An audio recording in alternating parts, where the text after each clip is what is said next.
Armageddon, the apocalypse, the end of the world. Predicted thousands of times, but in 1200 BC it actually happened, and no one saw it coming. Some of the greatest civilizations of the age were wiped out in a single generation. Everything comes crashing down. What happened at the end of the 13th century is still a mystery. This was the disaster recorded in Homer's Iliad and Odyssey and in the books of Joshua and Judges in the Old Testament. But what caused this epic destruction? Is it human? Is it Mother Nature? It is a debate that has raged for decades. But new archaeological evidence found among ancient ruins on mountaintops may finally shed light on the source of this ancient cataclysm.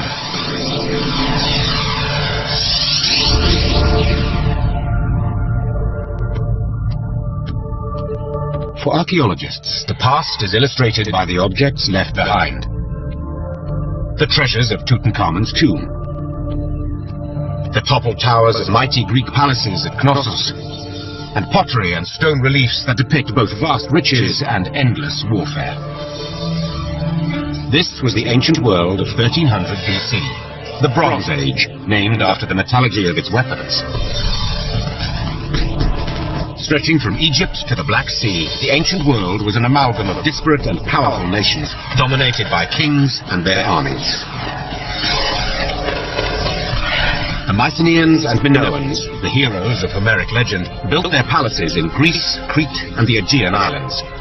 The pharaoh Ramses, thought to be the pharaoh cited in the Old Testament, changed the very landscape with his monument at Karnak. The warring Hittites, biblical enemies of Egypt, dominated what is now Turkey and northern Syria, while the Canaanites, the merchants of the great trade route, controlled what was to become the Holy Land, Israel, Lebanon, and Jordan. It was a patchwork of many kingdoms, leagues apart, distinct in design and culture. Yet when archaeologists first began excavating this territory in the 1930s, a disturbing pattern began to emerge. What we've got is a series of destructions. Most of the main cities, towns, palaces are destroyed for one reason or another. Evidence of destruction was widespread, and in nearly every instance, the period of the collapse was the same, the years surrounding 1200 BC. In this 50-year period, we've got at least 4 major civilizations that go down.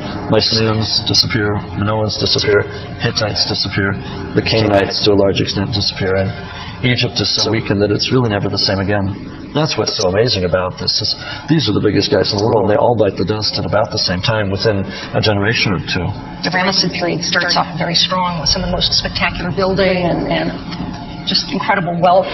And then there are little cracks in the whole fabric of the society. Economically, religion, you can just see things sort of going downhill. In the reign of Ramses III, there's tremendous inflation. We see the monuments become smaller in scale.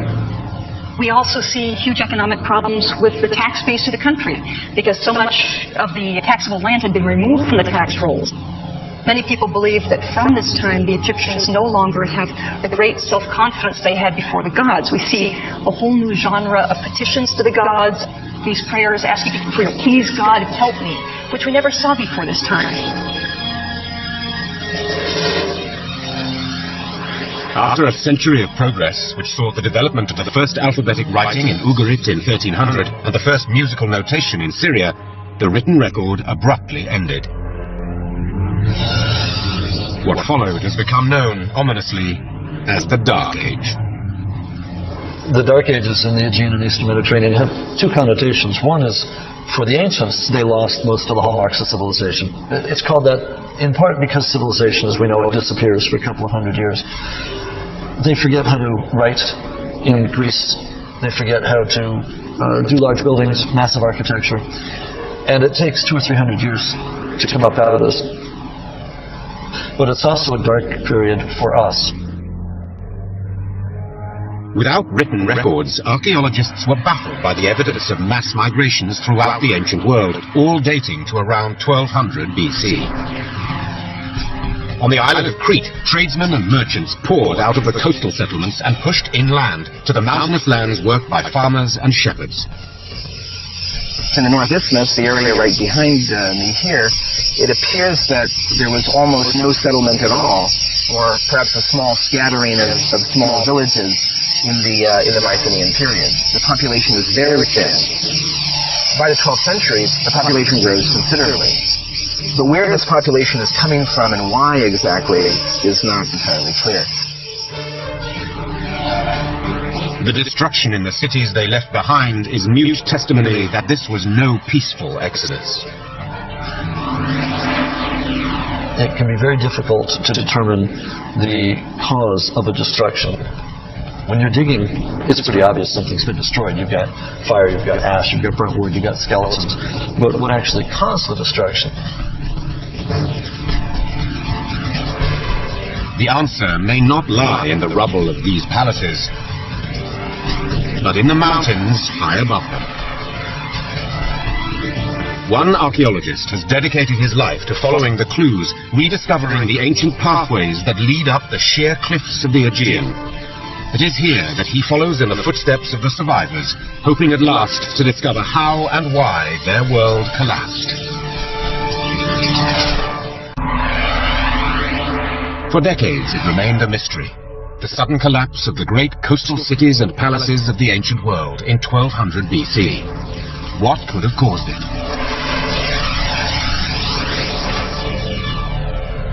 Most investigators dug for clues in the ruins of mighty cities. But the real evidence was to be found further inland, in the distant mountains and valleys of the Aegean islands, where humble farmers and shepherds once cultivated barley, lentils, and olives. It first came to light in the summer of 1983, when Polish archaeologist Krzysztof Nowicki, then a 26-year-old student, first climbed the mountain of Karfi on the island of Crete. Nowicki's original goal was to study a Neolithic religious shrine constructed on Karfi's summit by prehistoric peoples. But once there, 1,200 meters above sea level, Nowicki was drawn to another set of ruins. A mountaintop village that had been partially excavated and abandoned by the British archaeologist John Pendlebury in the 1930s. Having experienced one of the frigid winters on top of Karfi, Pendlebury concluded it was merely a temporary or seasonal settlement. But to Nowicki, the ruins made of large blocks of stone suggested something else. What is interesting about the houses in Karfi, they are pretty well constructed.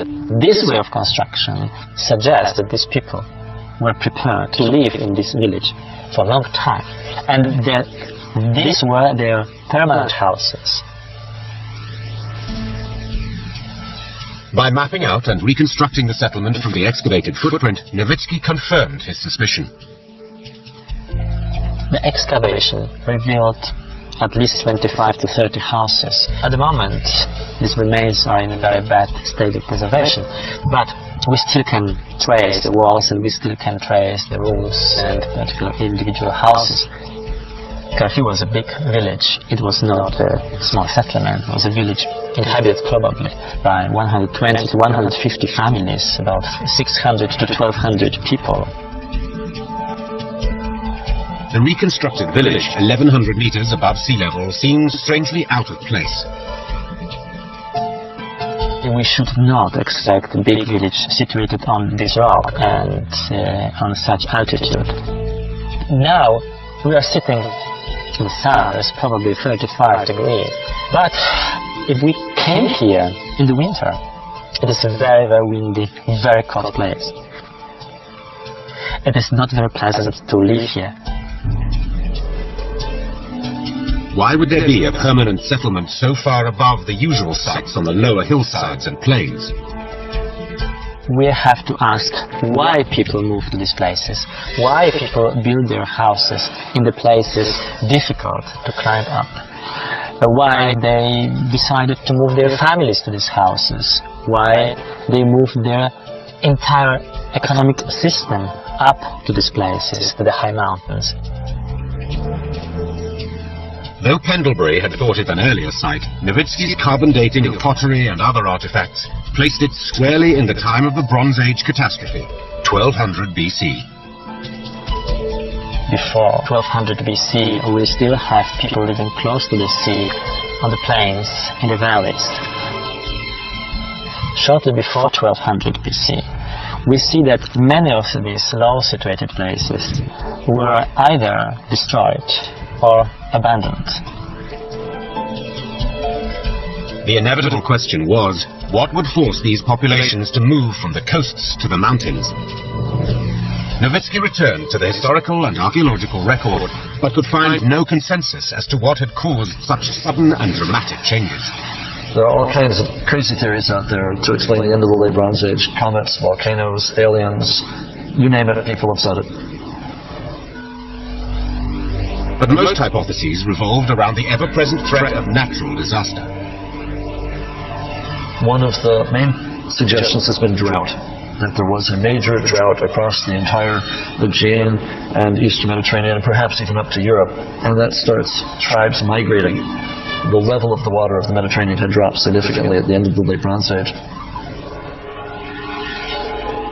Another possibility was the devastating earthquakes that regularly jolt the region. We've got a number of sites in the Aegean and Eastern Mediterranean destroyed by earthquake within a 50-year span at the end of the Late Bronze Age. Mycenae is destroyed by earthquake. Troy 6 is destroyed by earthquake. Ugarit may be destroyed by an earthquake. Megiddo in Israel may be destroyed by an earthquake. The problem with saying that a single earthquake destroyed all of these sites and brought the Late Bronze Age to an end is that these sites are destroyed at different times during the 50-year period.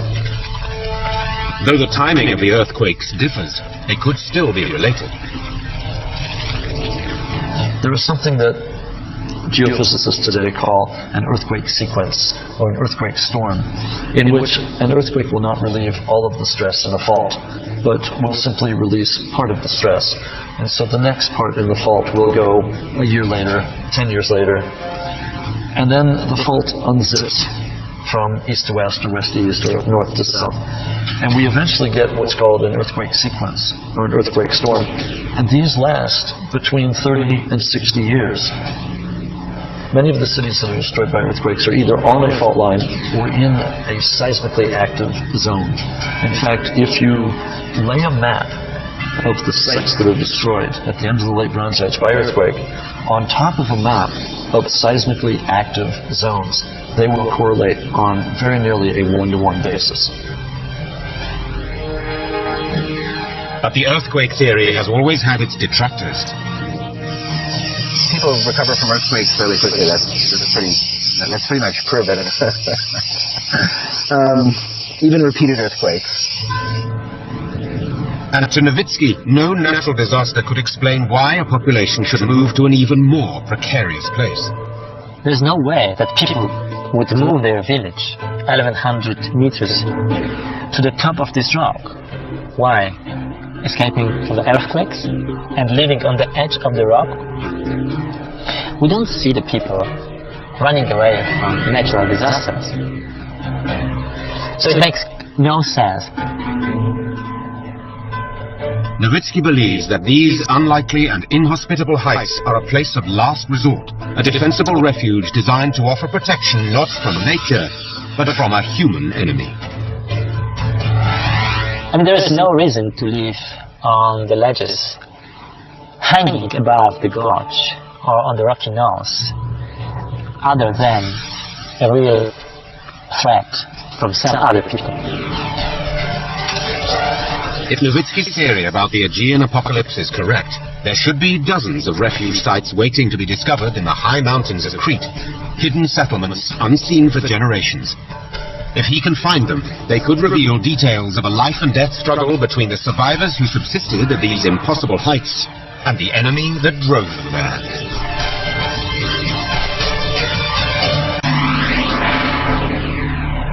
There are many theories as to what could have caused the apocalypse of 1200 BC and destroyed the mighty Bronze Age civilizations of the Hittites, Canaanites, Mycenaean, and Minoans.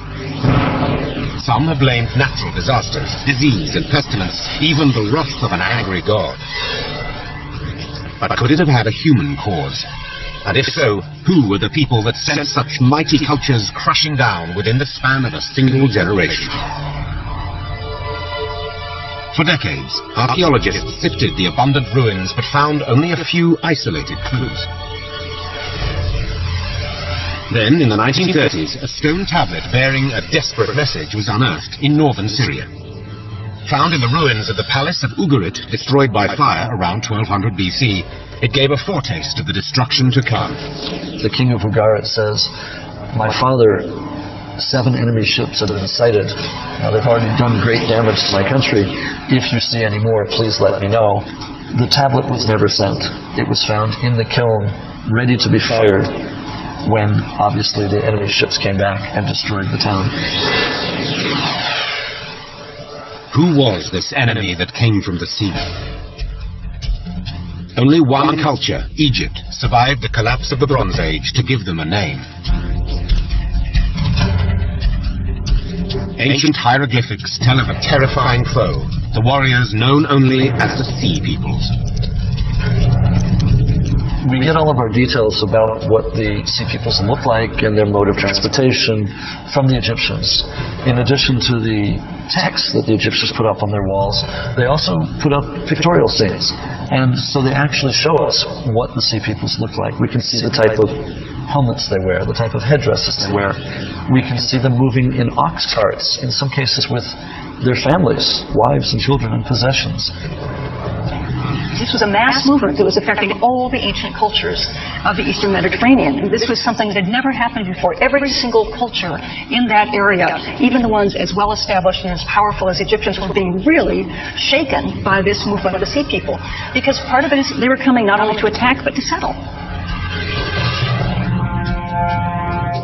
This is what archaeologist Krzysztof Nowicki had envisioned when he first looked at the ruins high on Kharfi. A desperate people, the shepherds and farmers of the valleys driven into the mountains they knew so well. But could he prove that Kharfi was no anomaly, simply one example in the systematic evacuation of an entire people?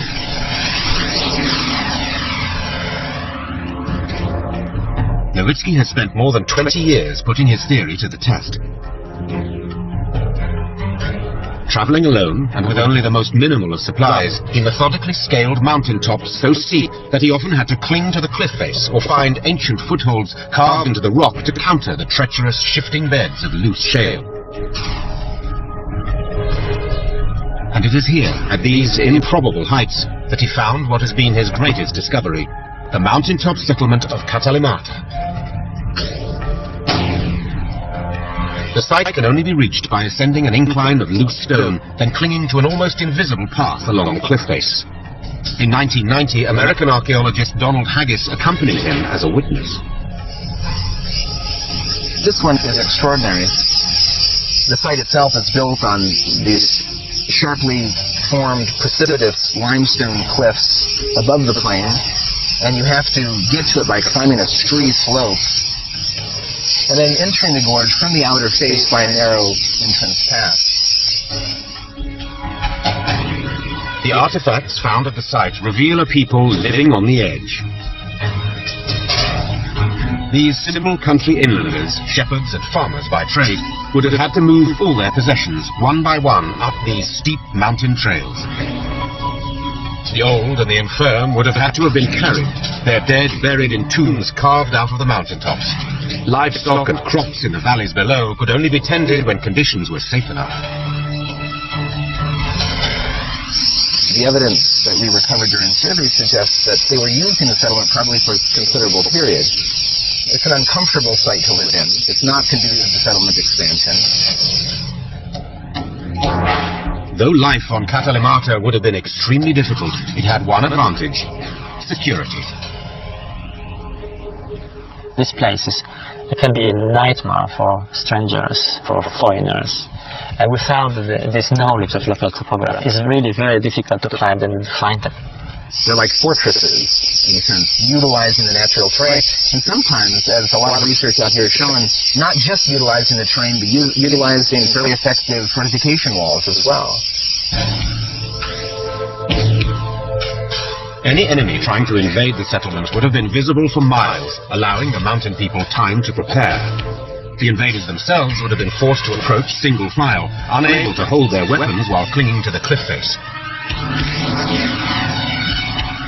Even if they found the way, then it was very easy to stop them. Even a few men could stop a much stronger group of intruders, of enemies, here on these narrow ledges.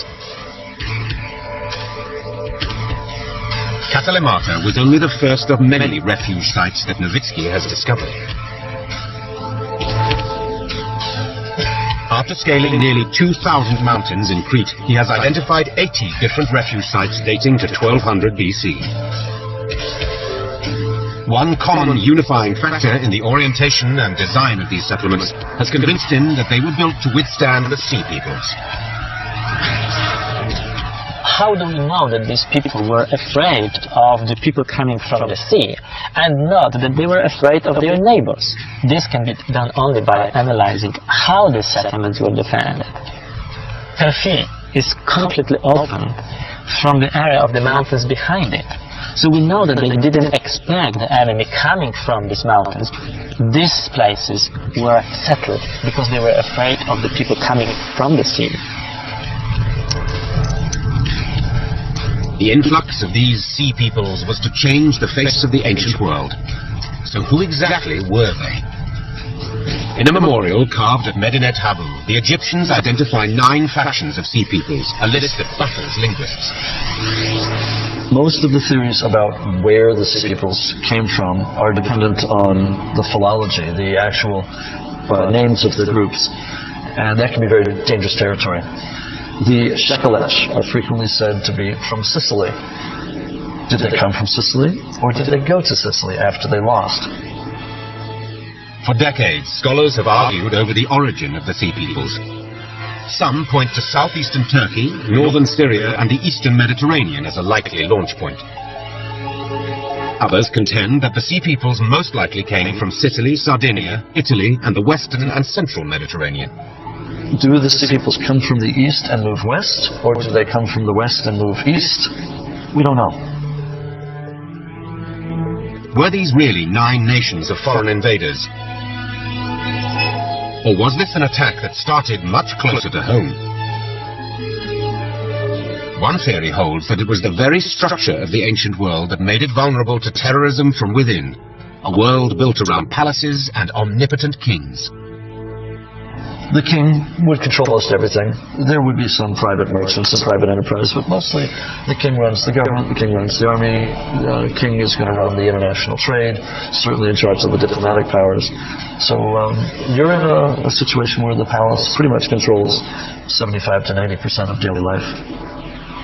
In many places, it seems that kings and queens lived with the gods. The kings and queens were the human representatives of the deities. These deities are statues. And then there's the army, the professional army, under the kings and queens. And then there's everybody else. And everybody else was supposed to keep and wanted to keep the gods and the kings and queens satisfied.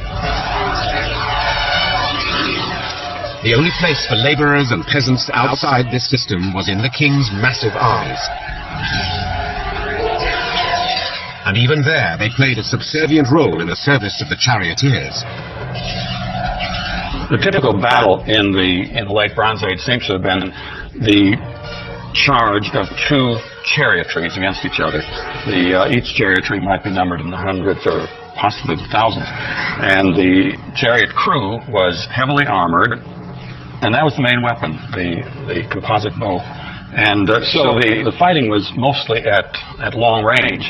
But of course, after they'd hit a target and brought an opposing chariot to a stop, then somebody had to go and finish off that crew.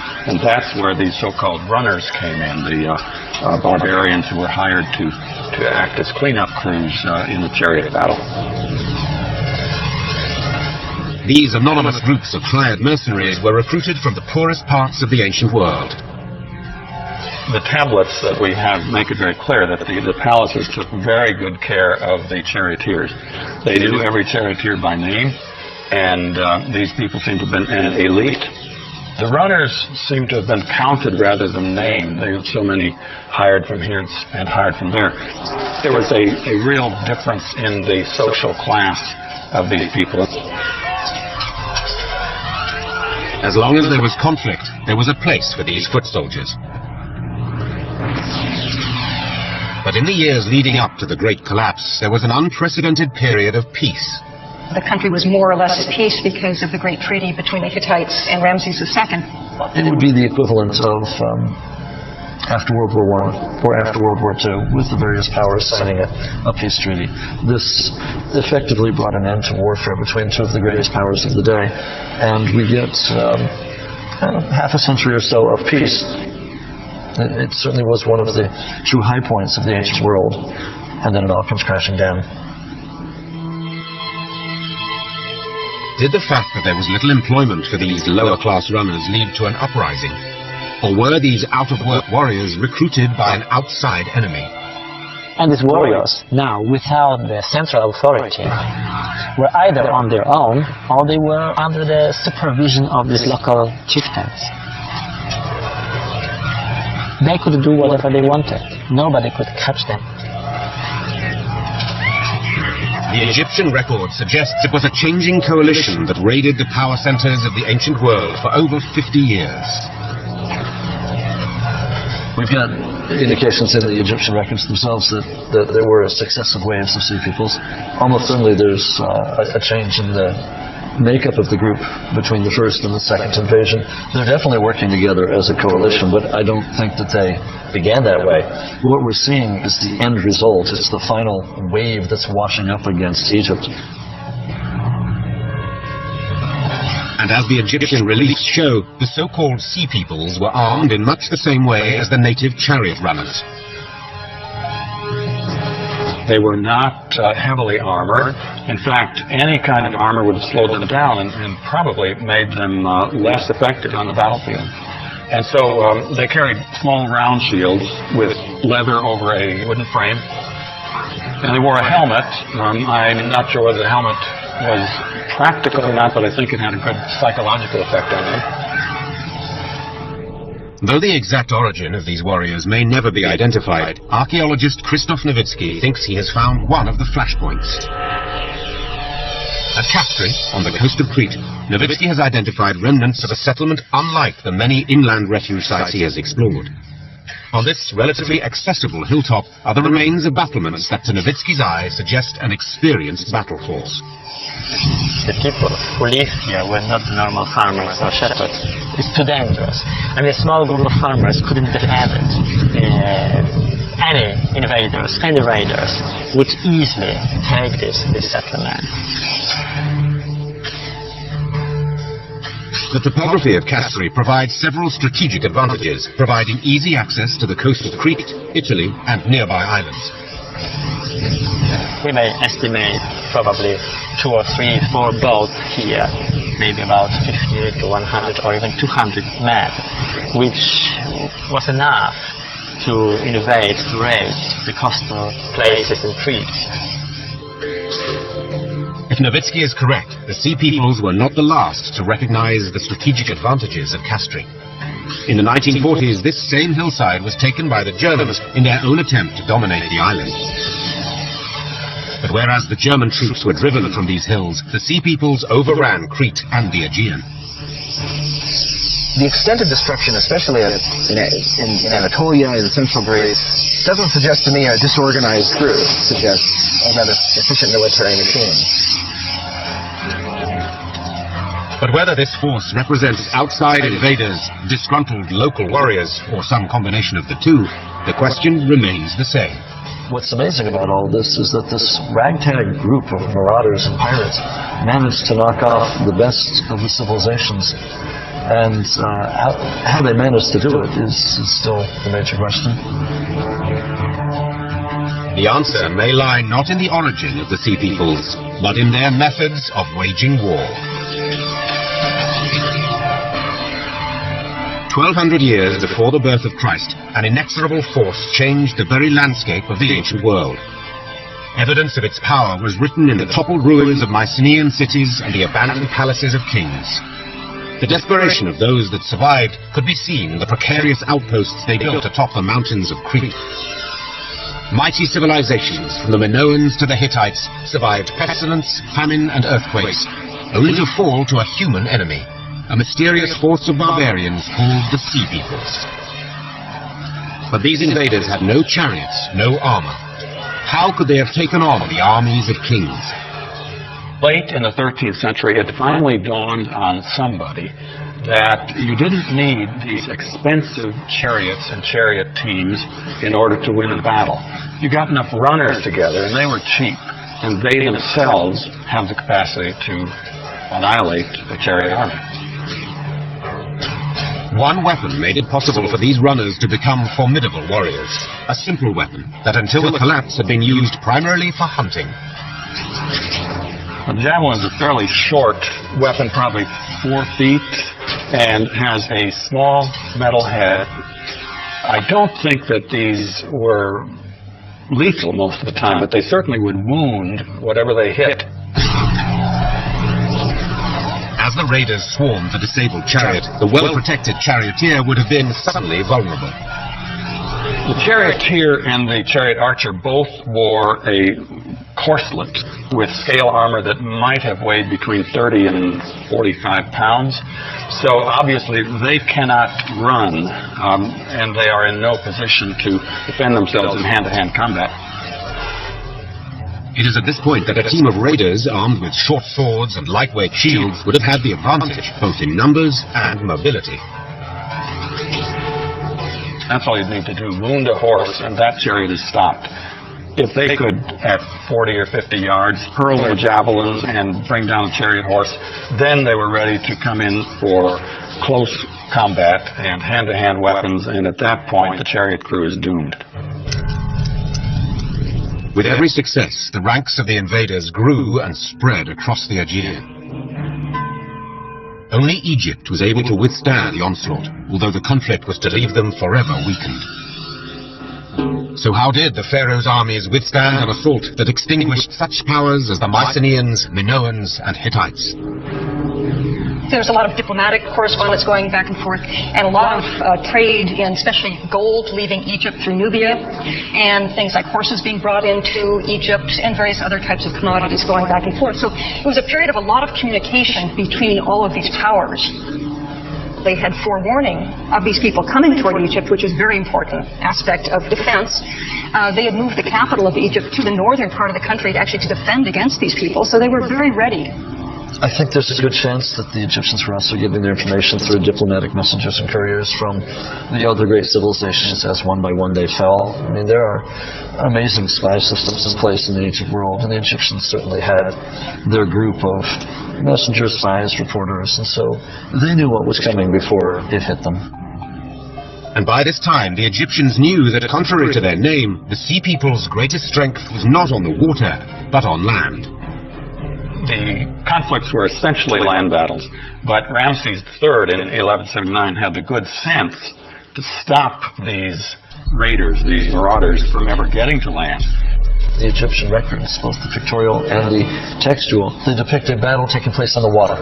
Whether it's in a river mouth or actually out in the sea, it's hard to tell, but we've got boats, we've got drowning people. There's obviously a major battle going on the water. They were out there in their boats, and they were helpless out there. The Egyptian archers who were stationed on the shore or on other boats, it was duck soup. Decimated by the Pharaoh's archers, the final wave of Sea Peoples was dispersed. But warfare would never be the same again.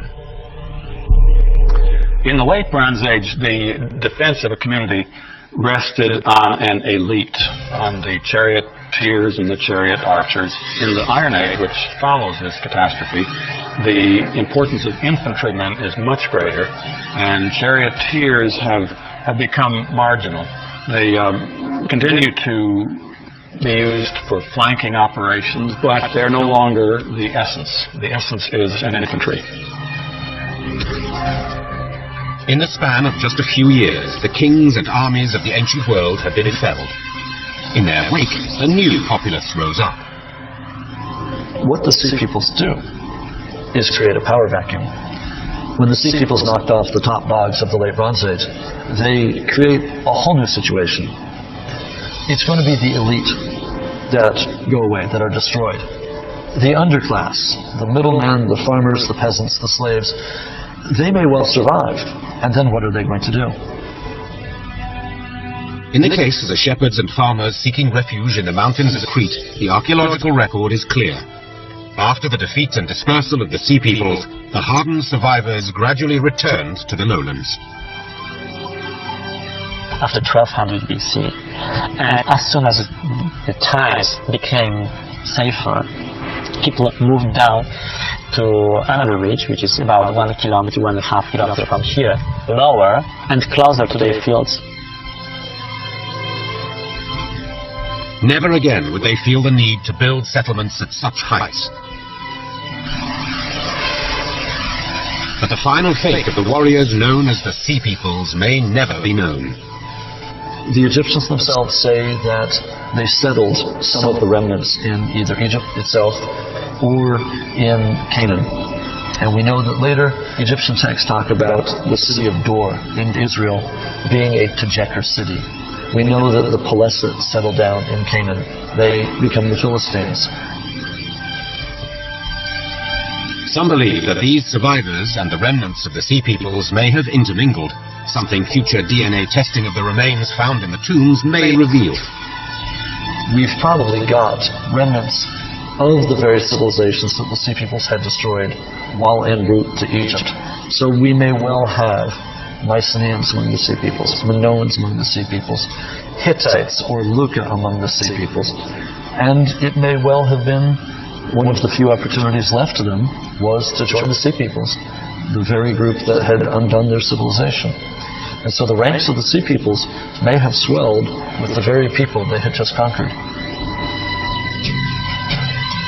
What is undeniable is that after the fall, something entirely new emerged.